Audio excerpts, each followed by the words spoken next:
Ladies and gentlemen, you are listening to Life Well Lived by Omobola Stephen. It's an engaging and enlightening talk show on life, relationships, and the business of life. Grab a cup of juice and just chill. Life Well Lived by Omobola Stephen. Live life. Live fully.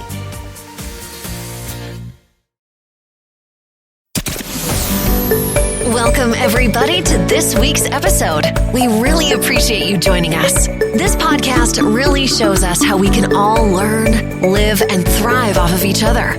By sharing our knowledge through our conversations, we will impart some knowledge whilst learning ourselves how to progress. Want to grow your business and take it to the next level? Well, here we all are, and we are going to show you how through hard work, perseverance, and a little help and know-how, you can take things to the next level and push the success of your business even further. Let's get going.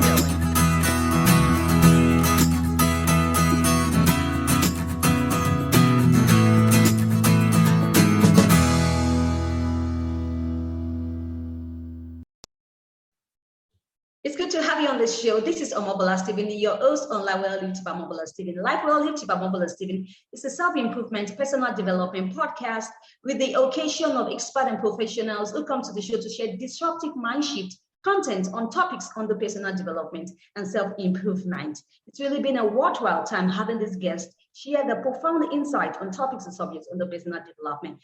Today, I have Lynn Whitbeck on the show. Lynn Whitbeck is the founder, CEO of Petit to Coin and the Future Forward Sales. Welcome to Life Well Lived, Lynn Whitbeck. I am so glad to be here, Omobola. Thank you so much. It's such a pleasure and privilege. All right. Such a pleasure to have you on the show, Lynn. Now, Lynn uses her sales expertise to guide entrepreneurs and business leaders to successful sales growth. Now, that's very brilliant. Lynn, how can business entities, how can they create sustainable, profitable sales growth amidst the era of change that we are in presently? Yeah, so I'm going to just give you a little bit of background before we start that about me, because business owners and entrepreneurs hire me to ignite winning sales teams, because most are chasing down clients. They're stuck in a chaotic sales cycle. They're lacking client retention, conversions, and profits. So what I do is I help them transform thinking to the client's perspective. And we're going to touch on that. And then, because that's so important, we also end sales chaos with a robust strategic plan to harvest the hidden profits. And why these are also important is, let's start with that client why. Because when you look at things from the client's perspective and you get out of your own way, now you actually can have a dialogue as to where they're at. And that's the first most important step. And this is going to take you all the way through the sales process and building out your sales strategy, because the client's why, what do they want, need, or lack? How's it going to benefit them? Why does it matter? So they can. People purchase the so they can, but that actually changes through the sales process. And you need to be very aware of those nuances. So the core thing about your service or your product that you provide, now that doesn't change, but their customer's perspective around it changes, and that first part is just, having a conversation with you as to why they should be having the conversation with you. That's different when you're at the place where you're actually negotiating the sale, because at that point they've already determined that yes, you're qualified. Yes, they want or need your product or service, but now it's like, why should they work with you particularly? And what is your unique competitive edge? And what are you going to be able to offer and do for them? So that client why is one of the most critical parts that many people, they keep thinking about me, and what I do for the client and what I provide and how I do it, and not stepping into the client's shoes and really shifting that perspective.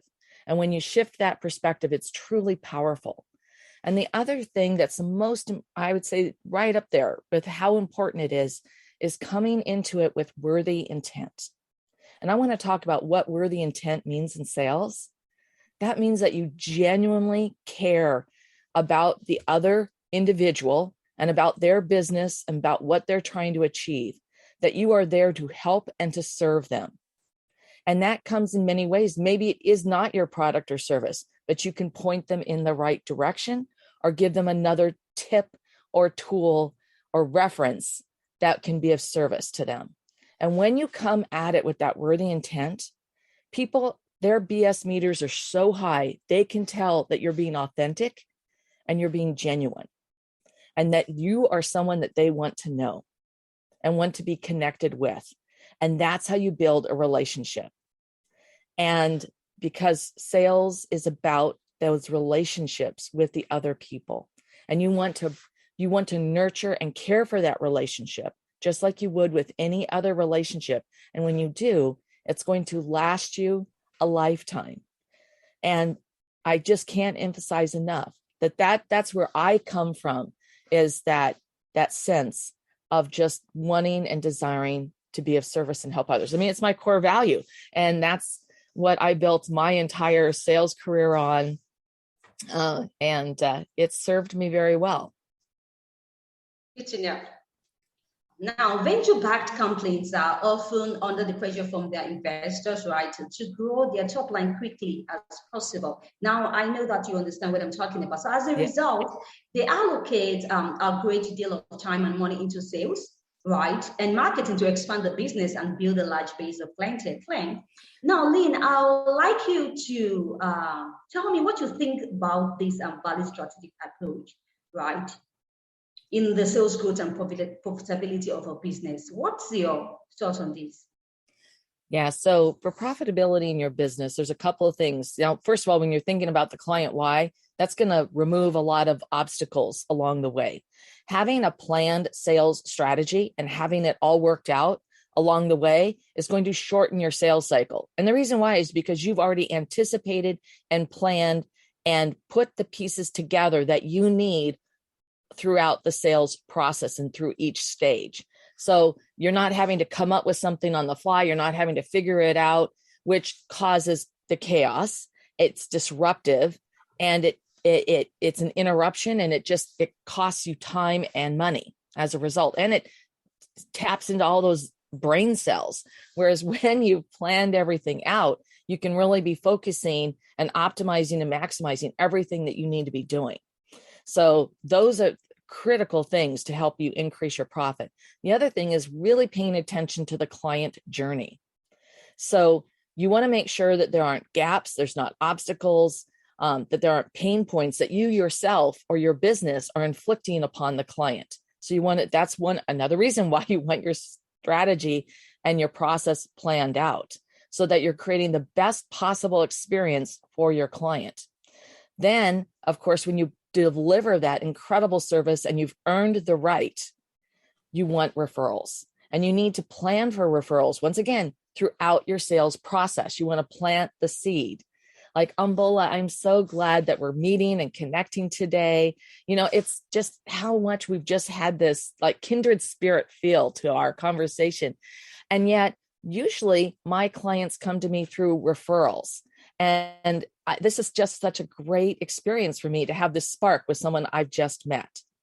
So you'll see what I just did there. I planted the seed that most of my clients come from referrals. And you're going to do that when you plan for it. You practice. It becomes part of your DNA. You put that all the way through your sales process and your strategic plan. And then when you have that client and you start to work with them, you ask them for the referral because you've earned the right. And now you're going to ask. If you don't ask, you don't get. Referrals are going to be your golden chest, a chest of gold, because referrals are going to convert much quicker. They're going to be a higher profit level. And when someone becomes a referral resource for you, they're 4 times more likely to continue to be a referral resource for you. So this is absolutely something that you want to be doing. And you just need to think it through and plan it. And then, of course, when you receive that wonderful referral, you want to reward and recognize the individual who provided that referral to you. And I want to be clear on this. This doesn't have to be some kind of expensive gift or a huge time-consuming thing, but it has to be of value to that individual. And once again, when you've planned that out, it just becomes a natural step that you can execute quickly and flawlessly. to recognize and reward. And so that's why, putting that sales strategy in place. And when we do it, we do it on the fly. So you're actually doing it as you're still doing all your other things, but that's going to increase your profits and shorten your sales cycle. Any way that you can optimize the process that you have and still make it personal. I'm not talking about throwing people into a drip funnel. Everybody can know when it's been robotized, right? You've got to have that connection with people. But when you plan that out and you create everything that you need to support it, you are going to rock it, baby. Right. Thank you for that, Lynn. Now, Lynn, what role has mastering sales and leadership skills? What role has it got to play in the sales and marketing environment? Well, I have to tell you, sales is leadership. And everything you need to know about being a great leader, you learn in sales. You learn how to negotiate. You learn how to deal with difficult people. You learn how to do client repair when something goes sideways. And just everything. And you use it in life too. Think about negotiating with your partner or with your kids about what you're going to watch on Netflix, right? That all those skills are life skills. And that's why I just passionately believe that women, especially women, should take sales training, whether they work a day in sales or not, because they're going to use that in selling an idea to their team or their boss, to the board, right? Working out so that they can be the most effective at work by figuring out how to flex and adapt their style to work with people who are very different. Those things all pay off. And so sales really is leadership. And when you look at the companies, the top leadership in companies, and you go deep into their resume, you'll find that at some point in time, they were in sales. Right. All right. Thank you for that once again. I know that you're an expert in B2B. So how can you help your clients? How can you help them lead their company's growth strategy?